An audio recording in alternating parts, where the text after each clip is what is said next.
You should now be able to see the screen, right? Yes, we can. Okay, great. Check the sound as well. Yeah. My name is James Brinton. I'm a speech and language pathologist with iGaze Inc.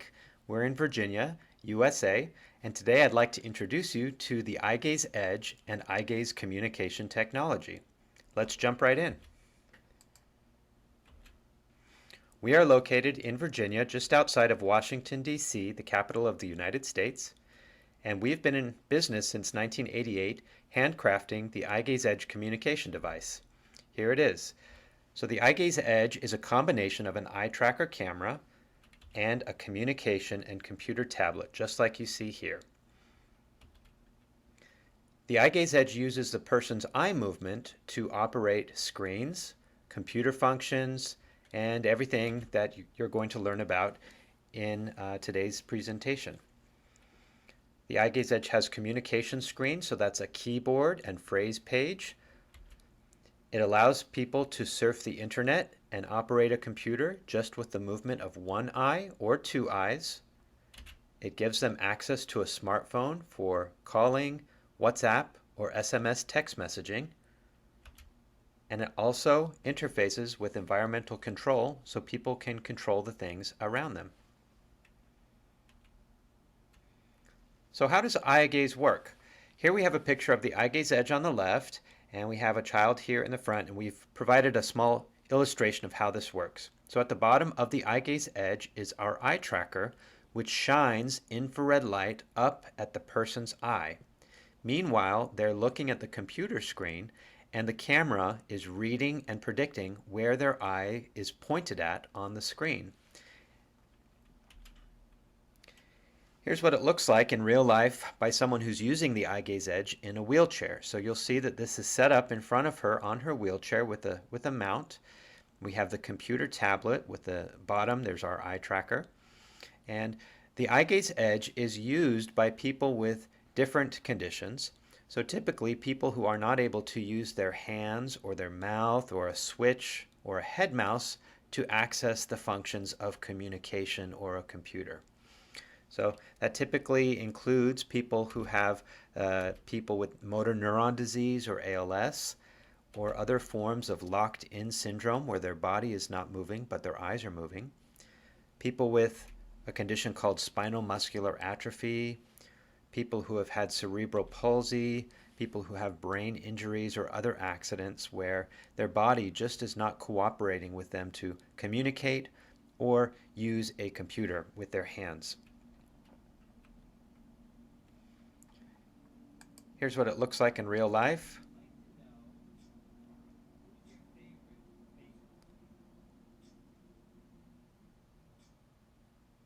So the person here is typing with their eyes. They're looking at each of these keys and it's selecting it, and then it speaks. I realize this is sideways, but you get the idea of the camera at the bottom is pointed at their eyes, and as they're looking across the screen, different buttons are selected.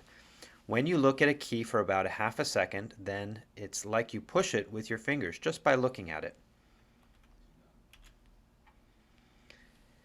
On the iGaze Edge, we have a collection of pages called Iworld, and this is our Iworld homepage. So you can see here, when it's set up in front of the person, their eye image is up on the screen. This is what the camera sees, and they have options to communicate. Here's our chat button. Here they can surf the internet with their eye movements. Here they can have medical phrase pages for medical communication about pain, about positioning, medication needs. There's an option for entertainment, so there are games that you can play just with your eye movements. Also, music streaming services, video streaming services. You can look at photos on your computer, all with the movement of your eyes. Next, we have phrase pages that people can customize, and instead of having to type everything out with their eyes, they can simply select phrases that are typed out ahead of time. We've got social media pages including Instagram, Facebook, Twitter. A lot of people like to stay connected to their loved ones with social media. Here, if they sync a smartphone, this works with Android phones or iPhones, they can send text messages or make and receive calls with their eyes. and they can also have access to their email. Here's an example of a keyboard.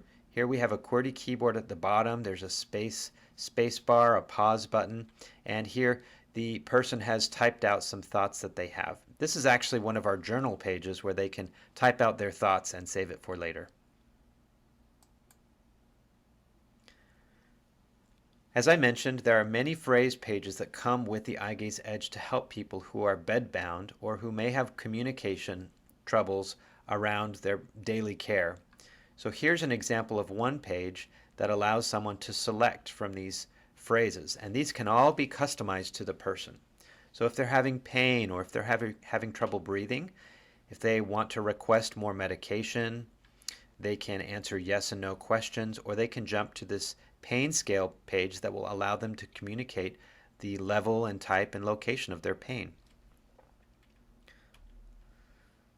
Here's an example of a social media page. So for those of you who are Facebook users, you'll recognize this. This is a Facebook page.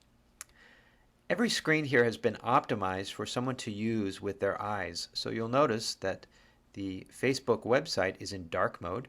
That allows someone to comfortably use the device for hours without becoming excessively fatigued. Up here at the top are the eye accessible commands that they would use to surf this Facebook web page. A few more screens to share. So on the left we have WhatsApp, and you'll see that we have our WhatsApp feed here. You can access pictures, you can navigate your WhatsApp message feed, you have your command buttons and your eye image. So how does this work? You'll see that the camera is pointed at their eye, and if they want to left click on something, they would look at this button that says left click, and then they would look on the screen where they want to left click, just as if they had a hand mouse in their hand. On the right, you'll see a phone, a text message screen. So what you can do is dial your number and chat with a person by text message or call the number directly.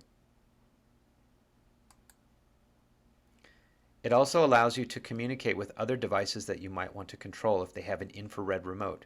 So that might include TVs or cable boxes or a music system. And we've now created specialty pages for people to customize so they can talk to and command their Amazon Alexa device or Google Home device or their Apple Home, their Siri device. So that includes these phrases like Alexa, tell me the headlines, or what's the forecast. You can add and remove custom phrases. And down at the bottom, you can access some of these fun features like tell me some jokes, or read me my audiobook, or play a radio station. Here's a wonderful example. This is an app called, a website called Radio Garden. And we've allowed access to this so you can scroll the globe and click left and right and choose radio stations from across the world to listen to.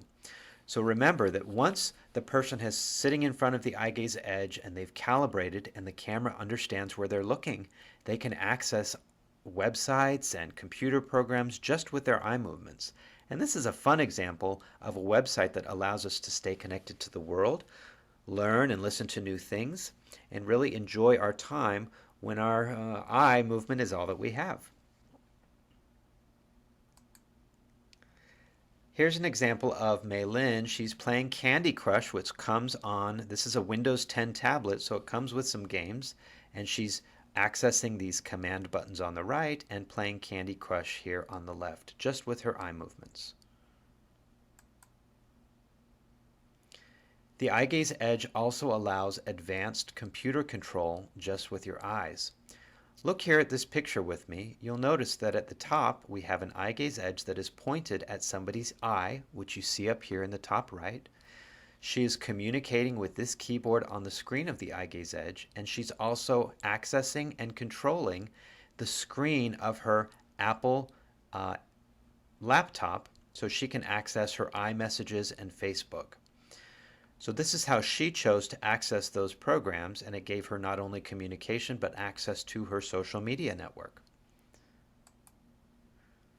Now the eye gaze edge is not just for adults but children. We have programs for children and communication screens for children as well. So here we see a young boy who's laying down on his side. He has a condition called spinal muscular atrophy. The eye gaze edge is placed in front of him. The camera is pointed at his eye, which you can see on the screen right here, and he's playing an animal game. Here's an example of a picture icon communication board. So it's pointed at the person's eye, and these communication boards can be completely customized to help young children learn how to access and communicate using this type of language. And also adults who may, say if you have an adult who's had a traumatic brain injury or stroke, and they don't only need text, but they need picture icons because they can no longer read. This is a communication page that's one example of many on the eye gaze edge. So what does it include? It includes the eye gaze tablet and the camera. It includes communication software with a carrying case, a keyboard for their support staff and the family to use and set up the device, mounting hardware, so that could be a table clamp like you see here, or maybe somebody needs a mount that will set it up for them over bed or in front of them on a wheelchair. The eye gaze edge includes setup and training, technical support, and a 1-year product warranty. Now the neat thing is we're based in the United States, but we have now sold eye gaze edge devices and installed them and supported them in 50 countries across the globe. So if you're someone who's not near the United States, we can provide a virtual eye gaze evaluation and pre-screening. We can talk you through the steps of how to get and set up an eye gaze device, and we can support it from our headquarters right here in Virginia, teaching you and supporting you in setting it up for a loved one who needs this type of technology. Let me tell a quick story about this man in the picture. This is someone who was in Trinidad and Tobago, and it was determined that he would be a good candidate for eye gaze communication technology after he had an accident. So he and his son are sitting here in front of the eye gaze edge, and he's practicing typing using this device, and he wants to control the computer next to him. You'll notice that the eye gaze edge is mounted to a tabletop mount sitting right in front of him. It comes with this keyboard for his son to use in setting it up, and we provided instruction from afar and taught his therapist and his family how to use this so he could use it in his rehabilitation therapy. We have a few other pictures of people setting this up at home. So this young man in a wheelchair has his eye gaze edge set up as part of his workstation. Here we have a woman who is using it. She's sitting in a recliner, and it's set up right in front of her so she can communicate with her eyes while she's sitting in her recliner at home. Here we have Mei-Lin set up with her wheelchair, and her eye gaze edge is right in front of her. And then this woman, this picture gives a good view of using it in the home and how these pipes come down and attach to the base of the wheelchair. Here's an example of how you would suspend it over someone who is laying in bed and needs to use this for their communication. Remember, they're looking at different letters and pictures, and then they look at a button that says speak, and the device speaks whatever they typed for them. Here's Jack, one of our favorite users, and our medical director, Nancy. He used the eye gaze edge for many years. He went to school with it, he worked with it, and he communicated with it. He passed away a few years ago, and we are so grateful for his influence, his feedback, and what he taught us, and his friendship. There are a few other questions we should cover before I end. First of all, please visit us at our website. It's eyegaze.com. We're based in Virginia. We're happy to show you privately a virtual demonstration of the product and answer your specific questions. A lot of questions we get asked are, how might somebody be appropriate to use an eye gaze device? There are a few things we need to know. Are they able to answer yes and no questions in any manner? Some people look up for yes and down for no. Some people smile for yes or make a facial grimace for no. So they need to be able to understand language to answer yes and no questions. And then the person needs to be able to look up, down, left, and right with their eye movements. Those are really the two biggest things that we need to know that might qualify someone for using the eye gaze edge. I'm so glad that I could participate in this conference and show you a little bit about the eye gaze edge. You may have specific questions, so I want to invite you to go to our website and just click the inquiry button, and we're happy to have a specific conversation with you. The other thing we might talk about is the price. Depending on where you're located and your insurance coverage, in many cases, the medical insurance will cover this device. Many people who are outside of the United States may not have that coverage, so we can talk about the price of this technology when you call us. And again, it's been a pleasure to be here. We look forward to hearing from you.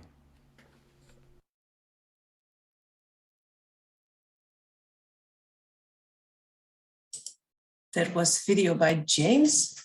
Really like the tattoo on Malin's leg. I don't know if you saw that. It was nice.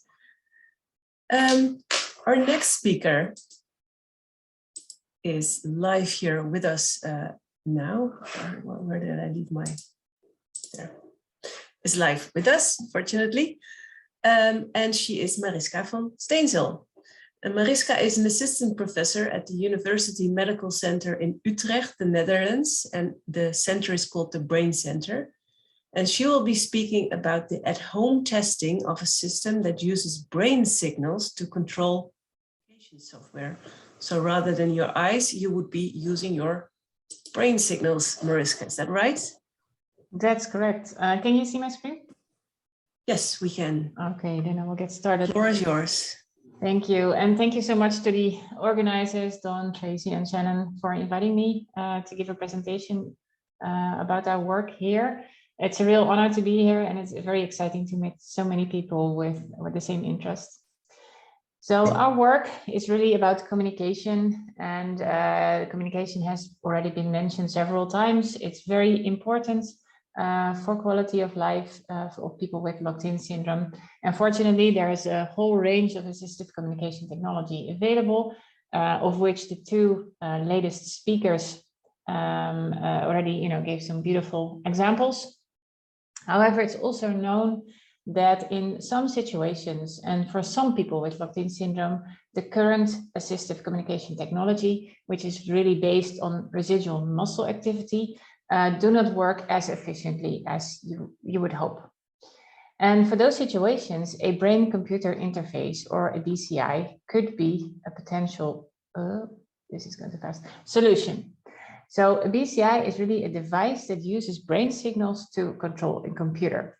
And it works as follows. We read or measure brain signals with sensors or electrodes that are placed either on the scalp, on top of the brain, or on top of the head, I'm sorry, or that are implanted and are placed on top of the brain. Then the signals are fed into a computer and all kinds of magic happens there, but the outcome, the output of that computer is a control signal. And this control signal can be used to control anything such as robotic arms, wheelchairs, but in our case, we're mostly interested in controlling communication software on a computer. Well, this whole BCI system is really based on changes in brain signals that people can voluntarily generate. And I will get back later on how that is done. So we think that a BCI that relies on implanted electrodes are a usable solution, at least to a significant part of the users. And we are, of course, aware that the implantation involves surgery and may be associated with risk. However, the advantages of having implanted electrodes are quite significant. For example, they are not visible in the head. And already Femke mentioned that stigmatization and people not bringing their devices when they venture outdoors, that's really is less of an issue with implanted electrodes than with electrodes that you place on top of the head. In addition, they're always present 24/7, so they're usable both during the day and during the night. And also in terms of signal quality, there are important advantages because they're so close to the actual brain, the source of the signals. The quality is generally quite high, and the signals are not so sensitive to external noise from cell phones or other electrical devices.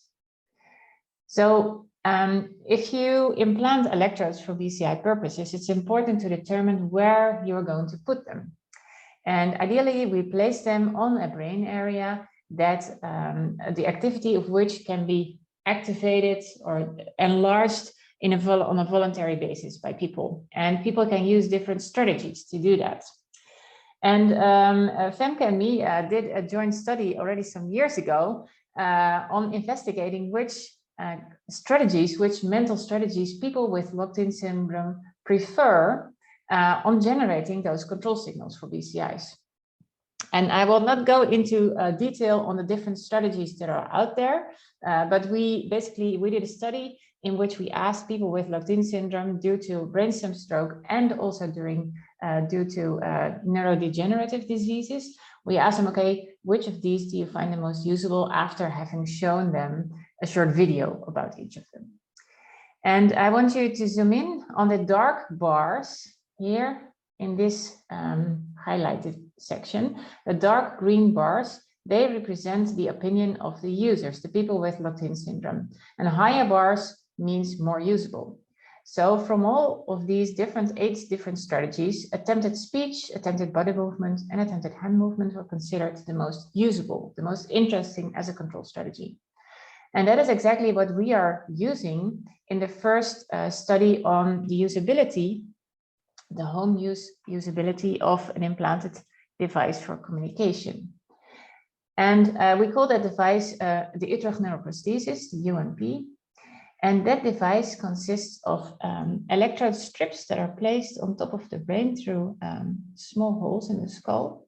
And these are connected to wires that run underneath the skin to an amplifier transmitter device that is placed under the skin in the chest area. And this device can then wirelessly send the signals to an antenna in the outside world. And from there, everything goes to a tablet computer. So the first participant of this study has been a woman who was locked in as a result of amyotrophic lateral sclerosis, a neurodegenerative disease. She received tracheostomy invasive ventilation, and at the time of the implant in 2015, she could still communicate through eye movements quite well. Her eye gaze device worked well. That's also the way in which she gave informed consent to participate in this study on whether a BCI, an implanted BCI, is a usable device at home. Before we implanted the electrodes, we wanted to be, wanted to have some confirmation that she could still activate the brain areas that we wanted to target with the electrodes. So here you can see a picture of that. Now this is the front of the brain, this is the back of the brain, the top and the bottom, and this is the left part. And we made this image using a functional MRI scan, which basically means that we place an individual in an MRI scanner and ask them to perform tasks. And in this case, we asked her to attempt to move her hand. She could no longer move her hand, but already the attempt to do this generated nice activity exactly and at an area that we call the hand knob area, which is in able-bodied people, the area that is responsible for our hand movements. So based on this result, we indeed concluded, okay, she can still activate this brain area, and we placed 2 4 electrode strips in this area, over this area. And then we started training her to generate a brain click. And a brain click is nothing more and nothing less than a mouse click, but then generated with brain signals. How does that work? If you record brain signals from those implanted electrodes, you get a wiggly line that looks like this during rest. But when she tries to move her hand, the amplitude of the signal increases. And then when she goes back to relaxation, they decrease again. And this amplitude can also be depicted with a line like this, with higher amplitudes during attempted hand movement and lower during rest. So we simply apply a threshold to this. And whenever the signal is above this threshold for a certain duration, which is 1 second in our case, then the system outputs a brain click. So this is very simply put how people can make a brain click. And this brain click can then be used as a new access method for the communication software that is already out there.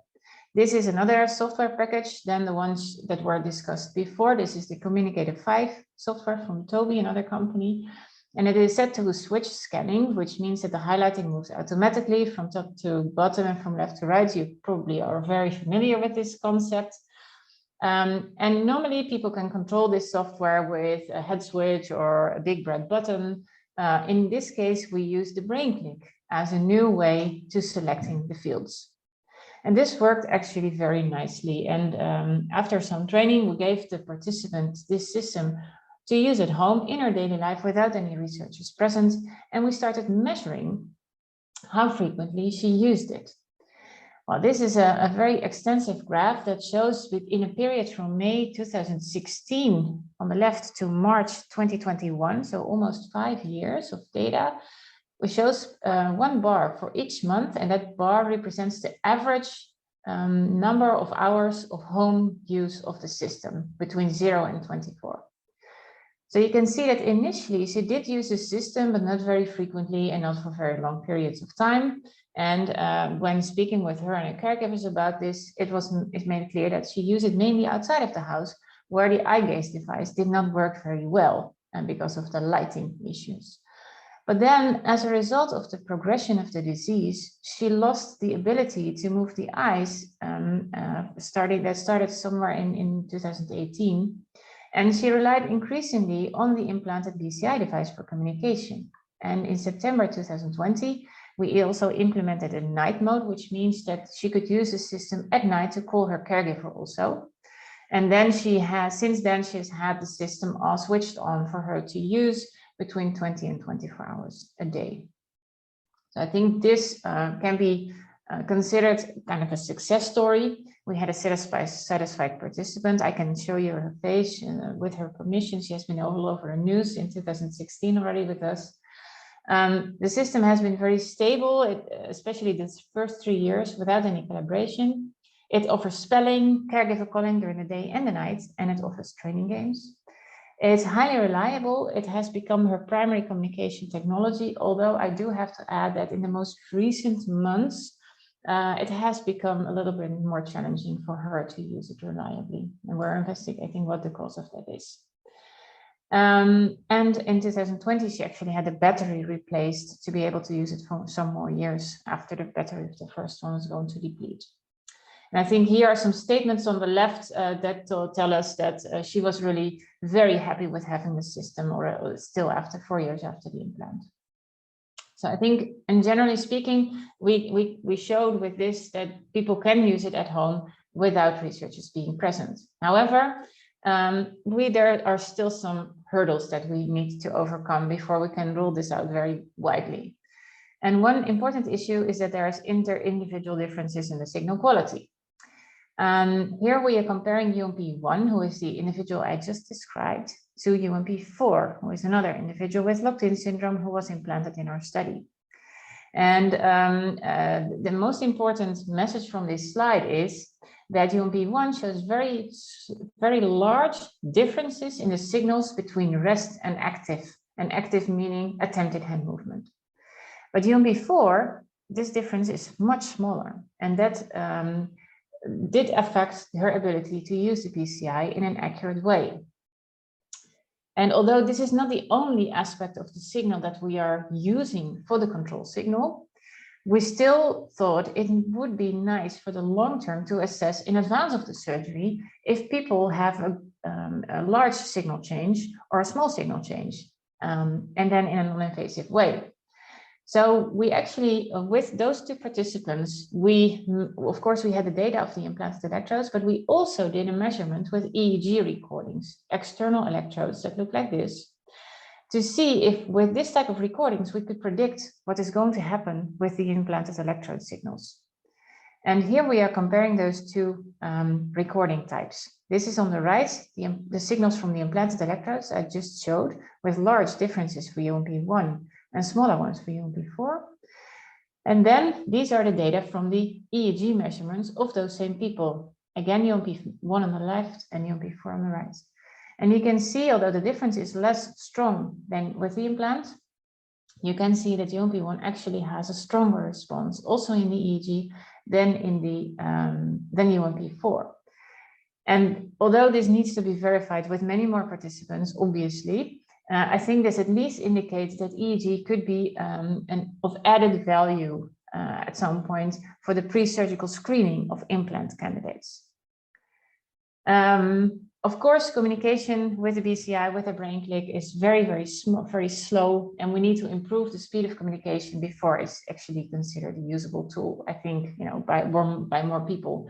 And so but also many other people in the rest of the field, and I'm pretty sure that Phil Kennedy after me is also going to be touching upon this.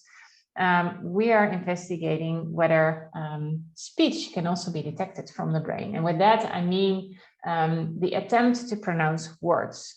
If you could extract from the brain what word someone is trying to speak, and that word is spoken out loud by the computer in a direct way, that could be a very intuitive way of BCI-based communication. But it's a very complex and challenging problem.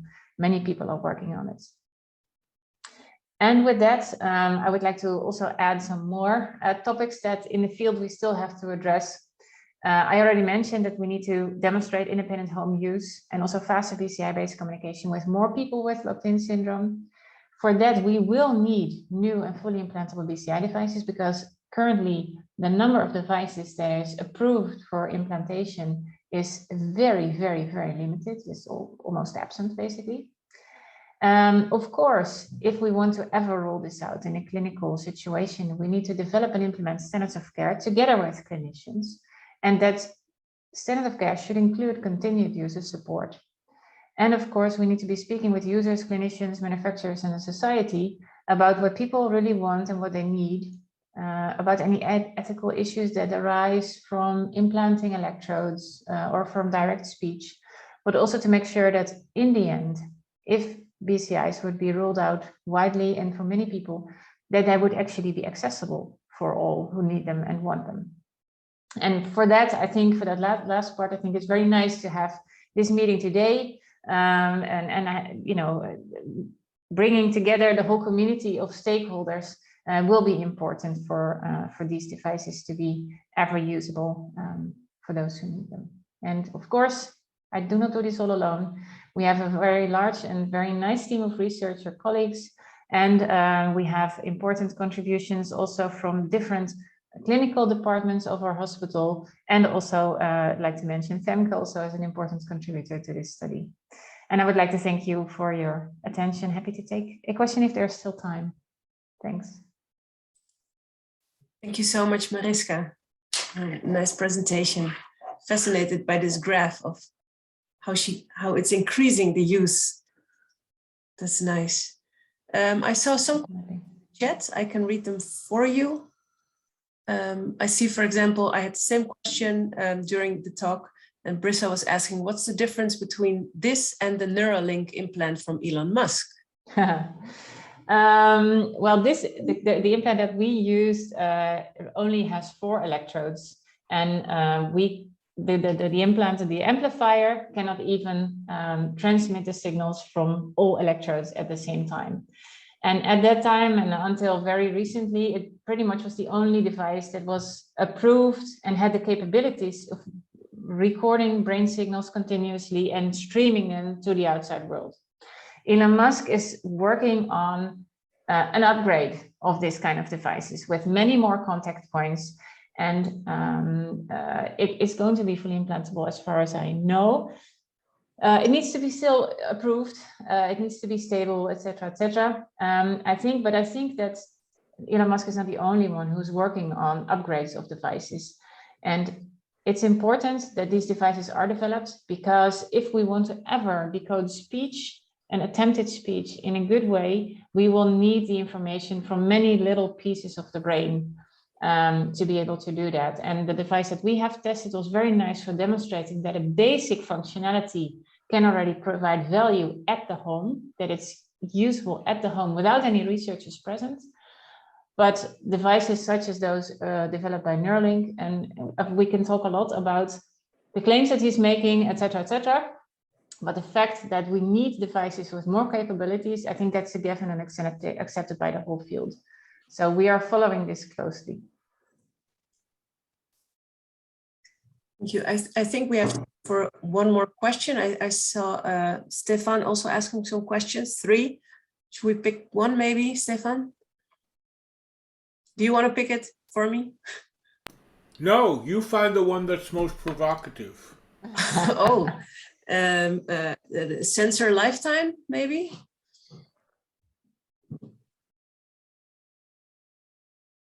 Sensor placement movement. It's not more than that, but maybe I think Stefan wants to know how long the sensors can remain at the brain, not in the brain, but at Yeah.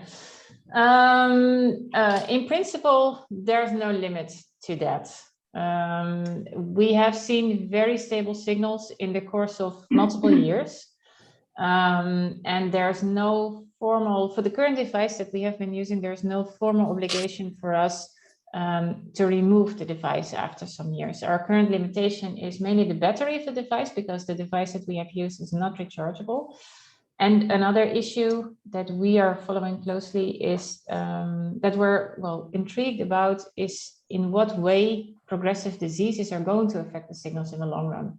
And they may be more prohibitive at some point, potentially, than the sensors themselves.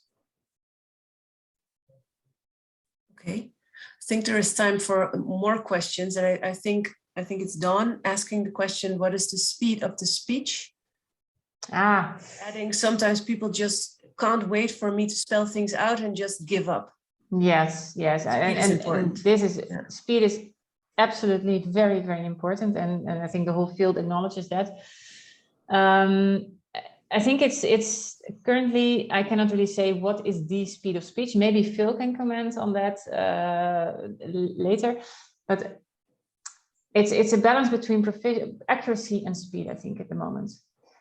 So probably if we would limit the vocabulary to, what is it, about 10 words or so, that can be really reliably pronounced and identified from the brain signals and then uttered, that's probably quite doable within a relatively short time from now. But really spontaneous speech with an unlimited vocabulary, I cannot say anything about that yet. We're just not there yet. I'm sorry. But the whole field is working on this, really. There's many people working on it. But I do not want to take away too much, because I think that Phil has a lot of interesting insights in this topic as well. Okay, thank you, Mariska. Thank you, everybody. I would like to continue to our next speaker. And the next speaker is Phil Kennedy. Nice to have you here, Phil. Phil is a neurologist from the US, and he's also working at Neural Signals company, and he will be speaking about restoring speech using brain signals. So we continue where we just finished, I think. Phil, did I make you host? I did, right? I'm going to share the screen, but as I do, on a host is disabled participant screen sharing. Have you? Share screen. Sorry, I didn't make you a co-host yet. Now I did. And now you should be able to share your screen. Okay, let's try again. I really want to thank the organizers for this and see if I can bring up my talk.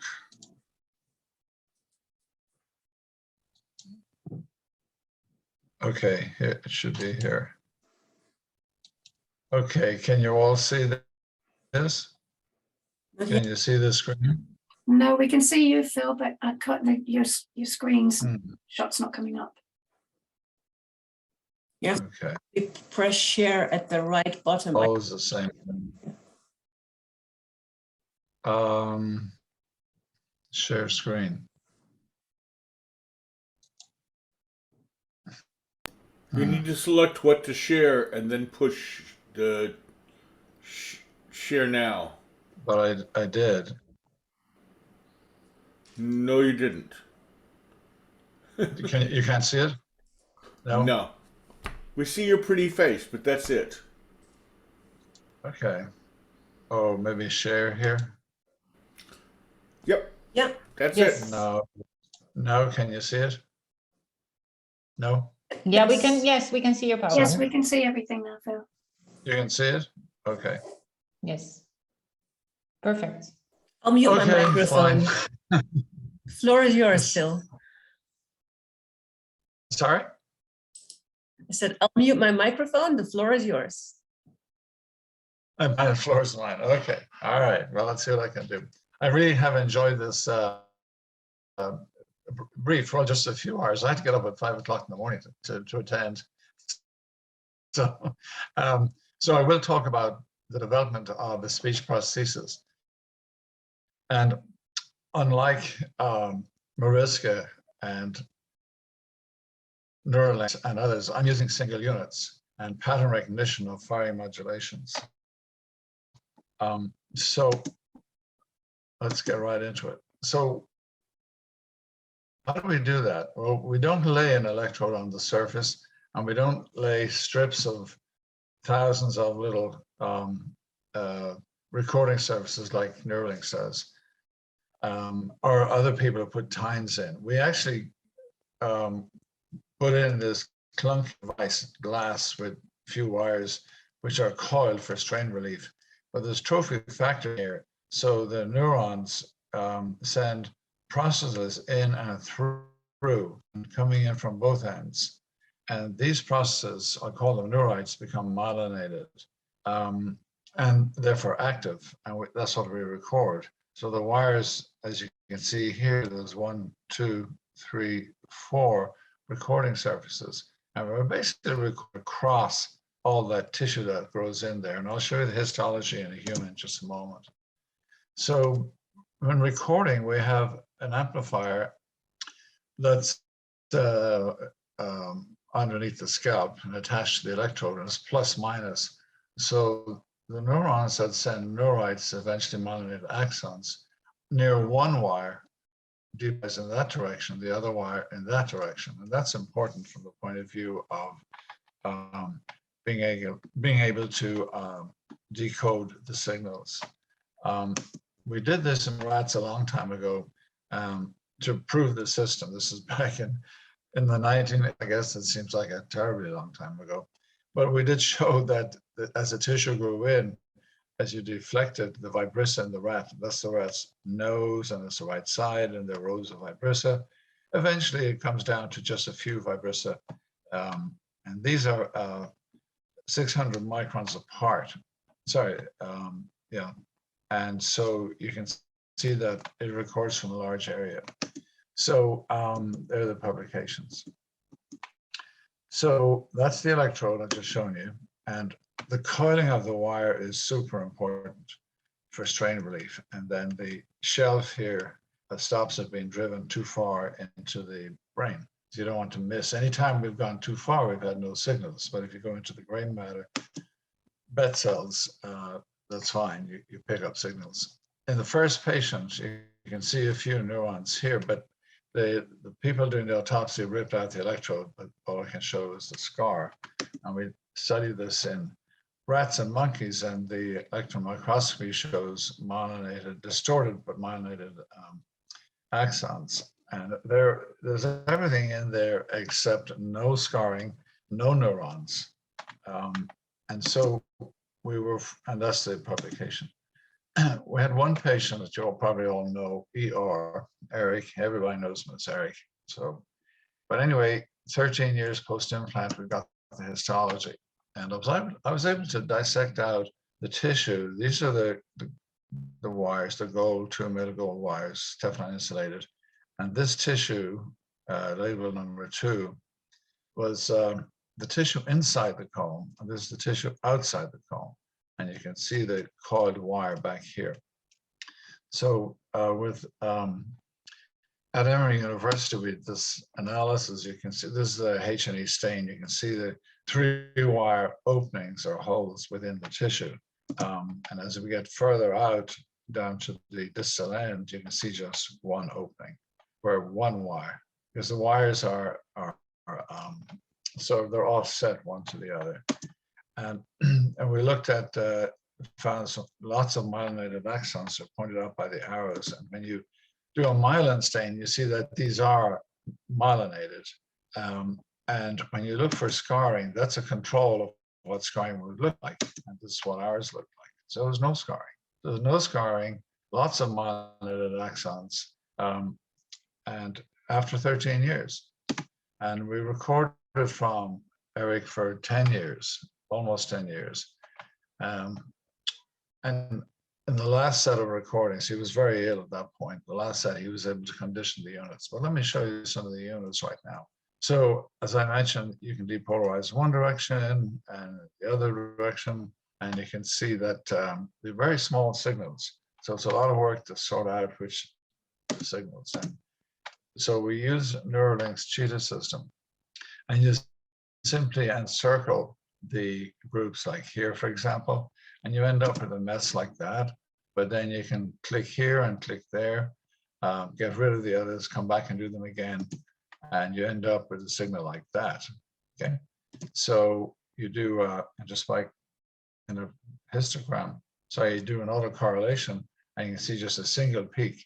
So this is likely to be a single waveform. And here are multiple waveforms: the blue, the purple, etc. Again, some more. So to try to see if they really are individual, we used interspike interval histograms on these single units. He was implanted, Eric was implanted in 2004, and this is 5 years later. You can see that there's a small gap here, indicating that these are individual units. Of course, when they fire very little, then of course you have a big gap. So I call that a false gap. When you look at the firing rates, some are really slow. This is over 15 seconds. So this is mainly maybe 1 hertz, not even that.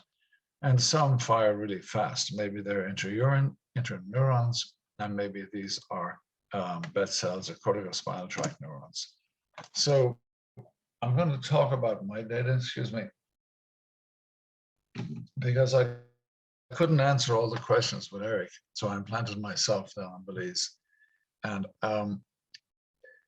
so this is the paradigm.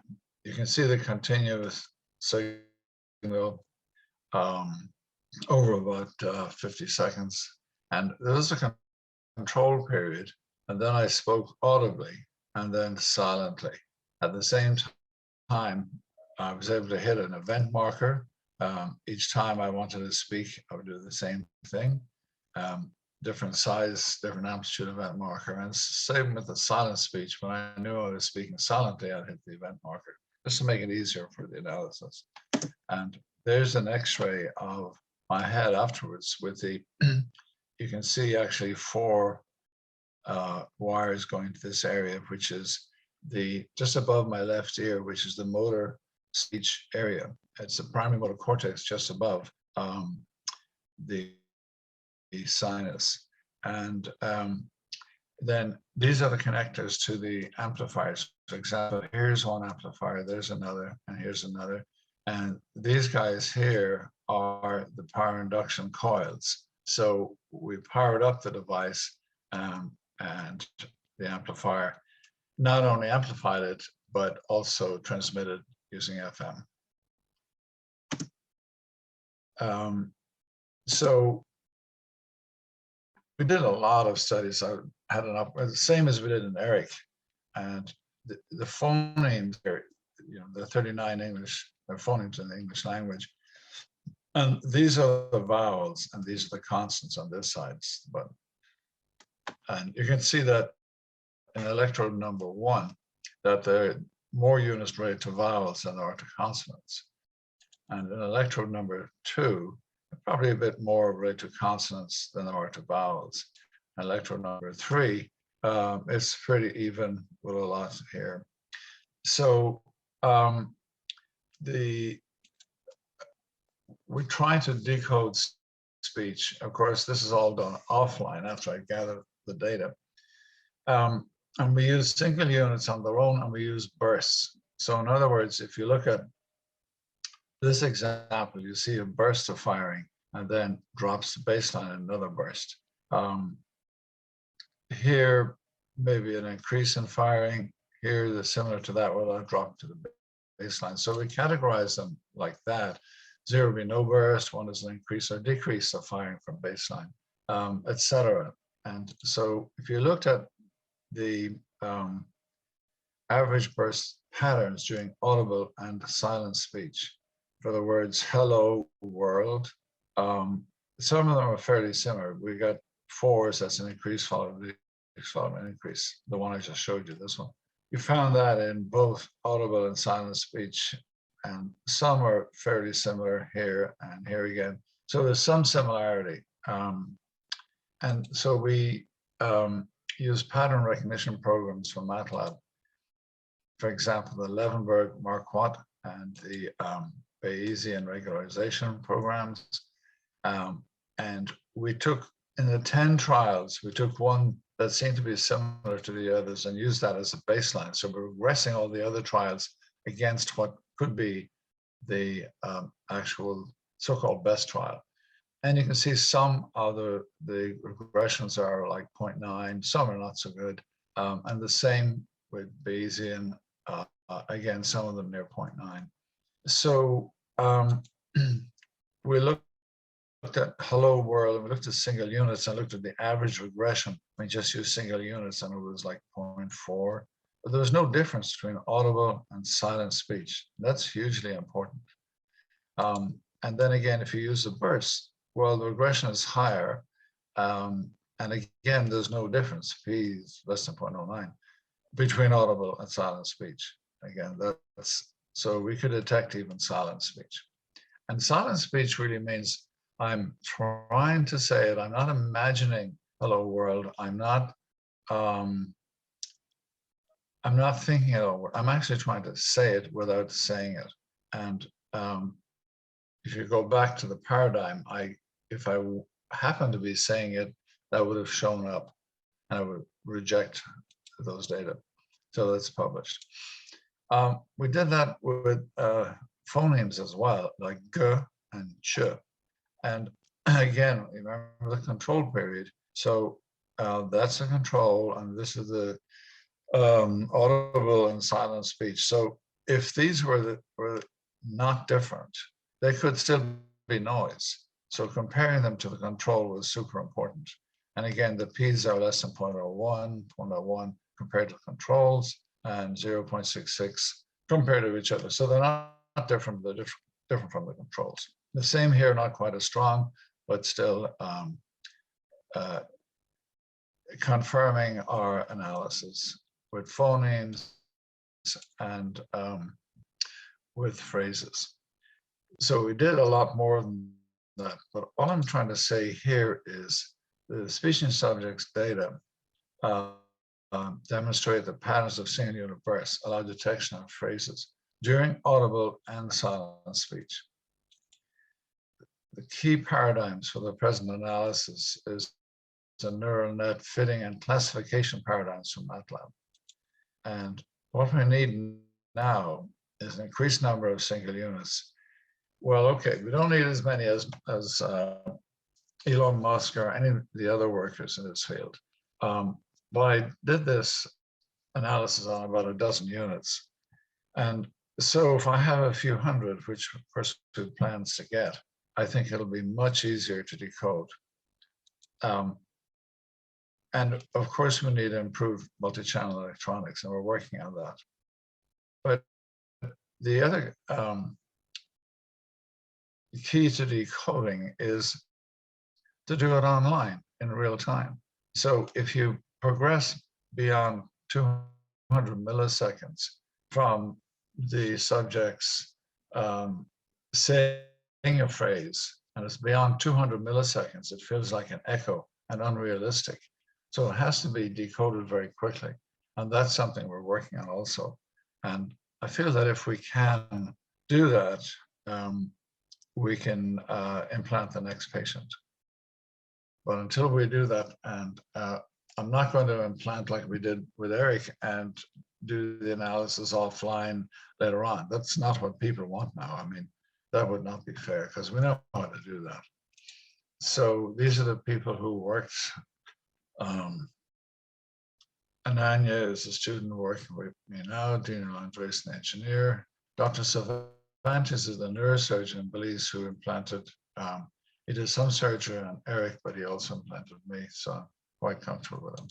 So I thank you, and I'm happy to take any questions. And one other thing I want to say is that this issue of putting on devices on the outside, Femke, you refer to that. People will go outside and, to the public, and they don't take their devices with them. And again,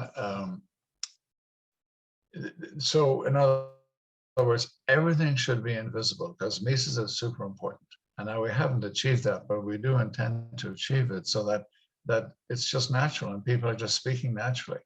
And we're doing a project with an electronic group in Ireland where I come from. And the one thing I said is, it has to all come from the inside. It has to be totally implantable, including all that decoding. They said it's impossible, maybe just transmitting out the speech to a cell phone, for example, and the cell phone speaks it out. To me, that's okay. I mean, that's what we're going to have to do. But I'd really like it all to be implantable and totally invisible to the outside. So it's just totally natural to the person. Okay, I'll stop. Any questions? Thank you so much, Phil, for this interesting talk. And I see there are some questions in the chat. Okay. And the first question, that's very obvious. And somebody's saying, did you experience any side effects after you implanted yourself? Well, sure I did. Yes. Okay. First of all, it was a long surgery, so always are. And the first day I was fine. I could speak. I thought this is a piece of cake. The next day I couldn't speak and I couldn't write, which is, to me is very, very interesting because I didn't implant in whatever the writing area is. So I couldn't speak, but I recovered in about 5-6 days. And within a few weeks, I was talking pretty good. In a few months, I was talking normally. I also had some swelling during the surgery. So I was weak on my right side, my right leg. And so I had to be helped around for a while. But again, that passed. I had a little seizure in my jaw, and it's just sort of very short seizure, gave me medication and stopped. And the good thing about the seizure was I knew that he implanted in the right area, because we implanted the speech motor cortex, which is the articulator area. So that area controls the articulators. In other words, my tongue, my lips, my jaw, my breathing. And so I said, hey, yeah, he's implanted in the correct area. So I was happy. Okay. So I've recovered. And everybody of the 6 patients, nobody has had any significant issues at all. I think that also answered another question. Somebody was asking if you implanted the electrodes in Broca's area. No, Broca's area has to do with corrections in speech. It wouldn't really be of any advantage. You see, I'm really a motor neurophysiologist. I said, well, at the time when we decided on this back in 2003, and then we implanted 2004, that I can't just put electrodes in a human saying, oh, well, the speech area should be somewhere around here. So I said, let's turn it into a motor task rather than a speech task. So we implant the neurons that are controlling the motor. And if we implanted Broca's area, which is a little anterior to the primary motor cortex, I doubt that it would be as fruitful as what I did myself. And quite honestly, with Eric, we tried to put it in the motor. I'm not sure, honestly, if we did put it in the speech motor cortex, but we still got great data. I mean, it's just phenomenal, lots of publications. So yeah, so this is really a speech motor task rather than speech task. As long as you get the answer, it doesn't matter. Wow.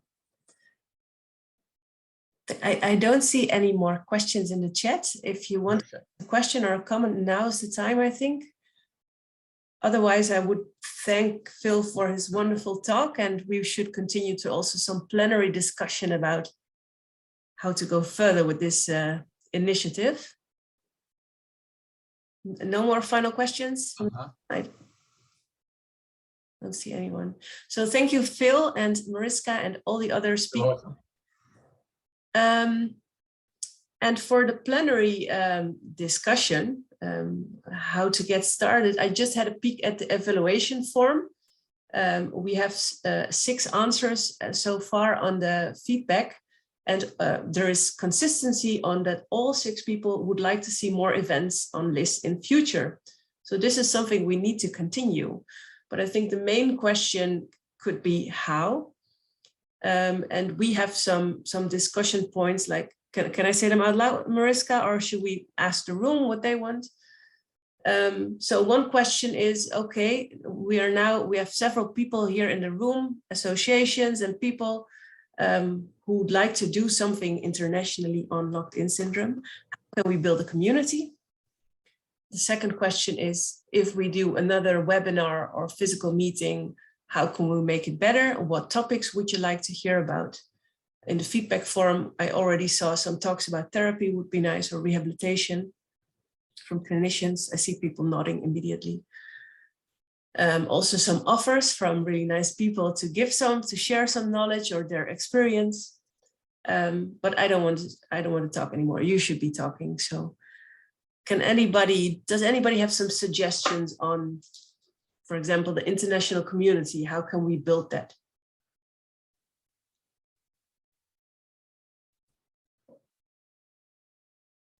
Brissa, did you raise your hand?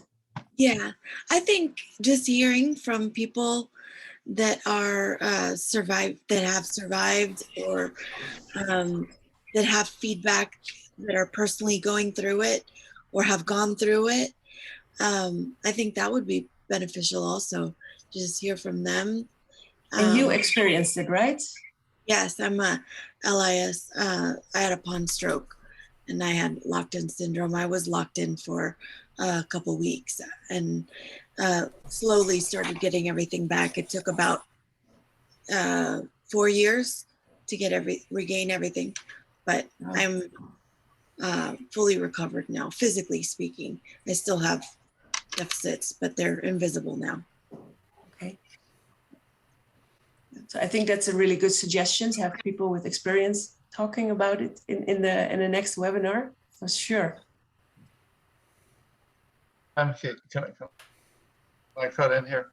Sure. The simplest thing to do is involve the people and bring computer interfacing. There was a meeting a few weeks ago, but involve them, because most of us, I'm in that, and most of us are involved, and many of us are involved in restoring speech.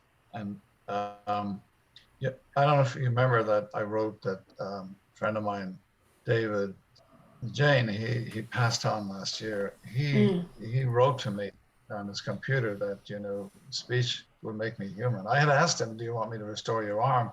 Try to, or restore your speech. And he said, speech. It makes me human. I can talk to my kids again. So many people are involved in speech in the BCI, and just rope them into this. I don't, it's kind of so similar that you might get absorbed into BCI. You may not want that. But anyway, that's my suggestion for what it's worth. Definitely, yeah. Are there other suggestions from other people? Stefan, you have your hand raised? Yeah, two things. One is, I think it would be useful to have little subsections that are geographically kind of focused. Clearly, it seems like we've got some Australian people, we have some Northern European people, and we have a couple Americans. Now, I don't want to dilute the energy, dilute the effort, but there's specific issues and problems that all of us have that might be useful in smaller, less focused, more freestyle, brainstormy kind of discussions. And then the other thing is to sort of follow on Phil Kennedy, who is now my hero, and I want to know, what color of cape does he wear? Because it really needs to fit the color scheme of the rest of the tights that you're wearing. That it might be good to think about some good way of splitting up the interest groups. So Phyllis has said, definitely speech is very important. I've seen a strong number of presentations about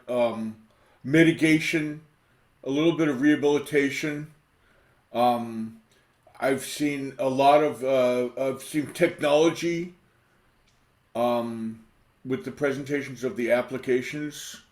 So it might be useful to think about this and see if we can organize ourselves also to be belong to groups that are very interested in specific aspects of the problem.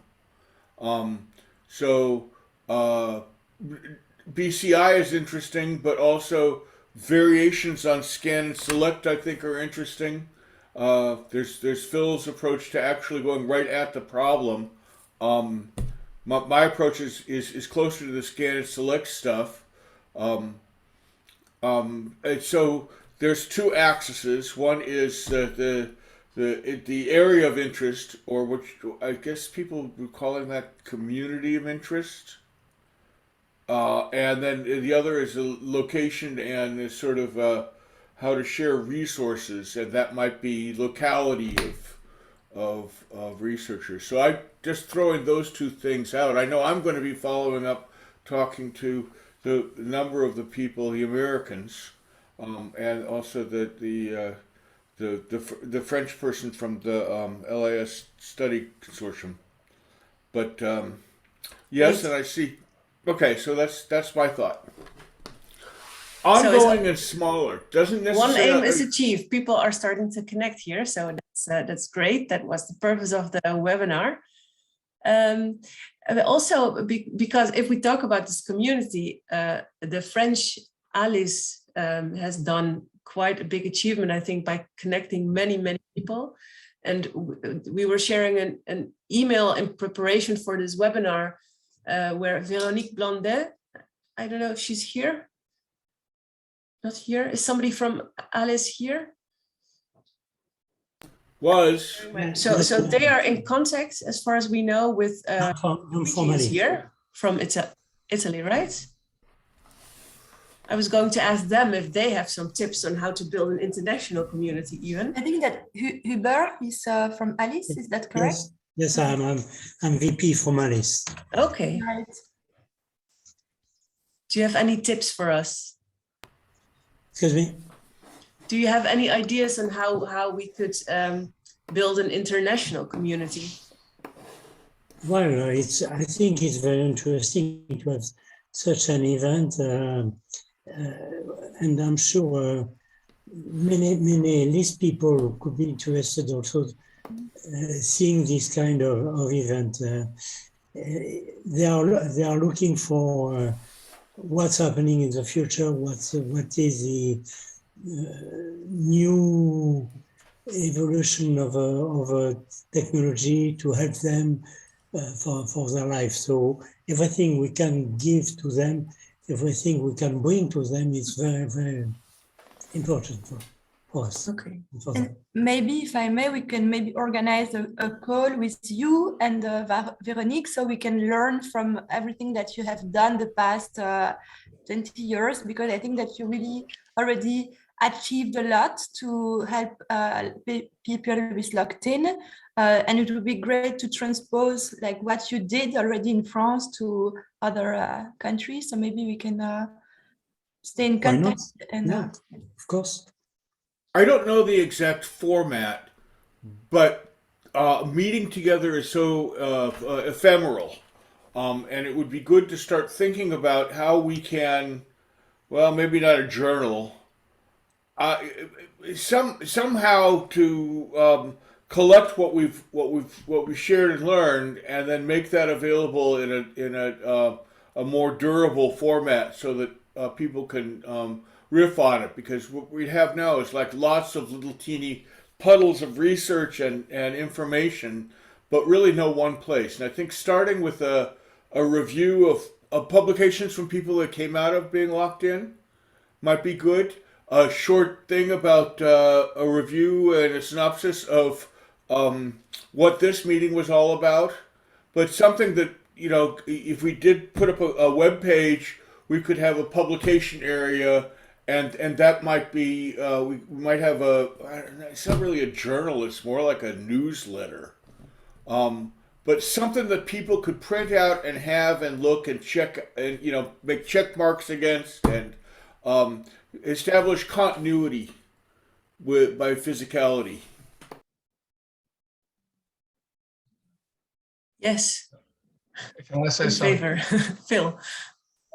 When I blend LIS with ALIS, now I know there's a language issue, but there's automatic translation systems available. So no matter what language you can speak in, you can hear it in your own language. So I don't think anymore that the language, I know it's French, is an issue.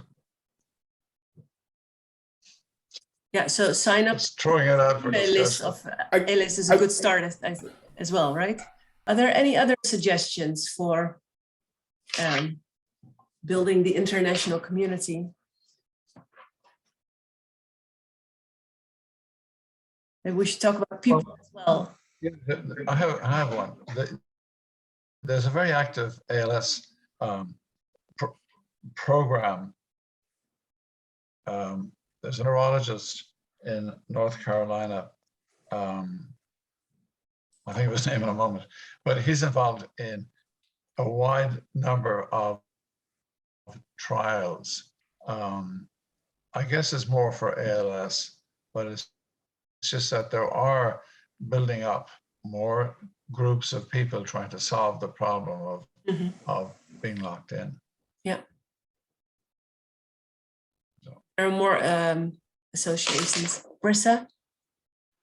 Is there currently a Facebook group for this group, or something that we can all connect with? And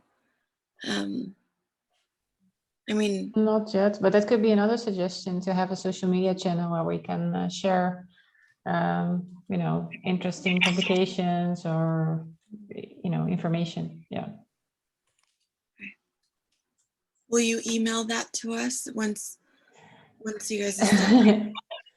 Yes. Well, if there's anything relevant, is, you know, that's worthwhile sharing with this whole group, we will for sure do that. And that will also include, of course, the video recording of this event, so that you can also share it with others if you want. So far, the French ALS offered to host it on their YouTube channel. Also, a Dutch association on brain injury offered, so it will probably appear on several places. Someone was asking once it's edited, and I thought, oh, but who's going to do the editing? So we could do with some volunteers as well for these kind of things. Hey, Stefan, that's nice of you. Phil, did you have your hand raised or no? I think Tracey is saying goodbye also. I think we need to close up.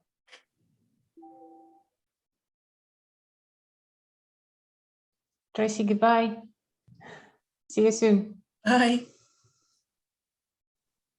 Hi, Tracey. Just, I was looking through the comments in the feedback form, and someone said, I have been doing this by myself for the last 2 years, and this energized and encouraged me. I feel part of a community, good mix of persons with locked-in syndrome and researchers here in the room. I think all of us work a lot on little islands, right? And it's nice to have so many people here in the room. Also comment, time can be of an issue, so a bit earlier in Australian time, if possible, please.